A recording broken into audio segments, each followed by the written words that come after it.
জন্মদিন মানেই যেন একটু অন্যরকম আনন্দ, একটু বেশি ভালোবাসা আর অনেকটা আবেগ। দিনটা ছিল 19শে মে, আর ঘড়ির কাঁটায় তখন ঠিক রাত 12টা। আমার বোনের জন্মদিন। বোনকে সারপ্রাইজ দেবো বলে চুপি চুপি ওর জন্য একটা কেক নিয়ে গিয়েছিলাম। আমি আর আমার হাজব্যান্ড মিস্টার দাস মিলে নিজের মতো করে ঘরটাকে একটু সাজিয়েছিলাম। ওই আর কি, ছোট্ট একটু ডেকোরেশন।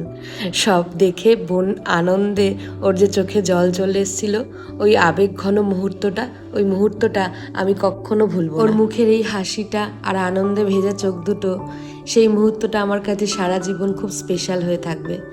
তারপর আমি, মা আর ওর জামাইবাবু সবাই মিলে রাত 12টার সময় ছোট্ট কেকটা কেটে জন্মদিনটাকে সেলিব্রেট করলাম। কখনো কখনো খুব বড় কিছু লাগে না, প্রিয় মানুষগুলো পাশে থাকলেই একটা মুহূর্ত সুন্দর হয়ে ওঠে।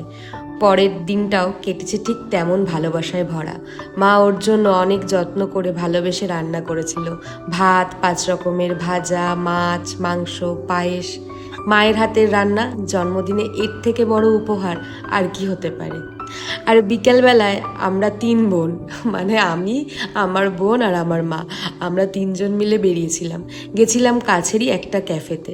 সেখানে বসে অনেকক্ষণ গল্প করলাম, কিছু পছন্দের খাবার খেলাম, আর নিজেদের মতো করে কিছু সুন্দর সময় জমা করে রাখলাম। এভাবেই খুব সাধারণ কিন্তু ভীষণ সুন্দরভাবে কাটলো আমার বোনের জন্মদিনের পুরো দিনটা। ছোট ছোট কিছু মুহূর্ত, একটু হাসি, একটু আবেগ আর অনেকটা ভালোবাসা, এইসব মিলিয়েই তো সবচেয়ে সুন্দর স্মৃতিগুলো তৈরি হয়। ভগবানের কাছে প্রার্থনা করি ওর আগামী পথ চলা অনেক বেশি মসৃণ হোক, ও জীবনে অনেক বড় মানুষ হোক, আর মনের মতো করে নিজের জীবনটাকে যাপন করুক।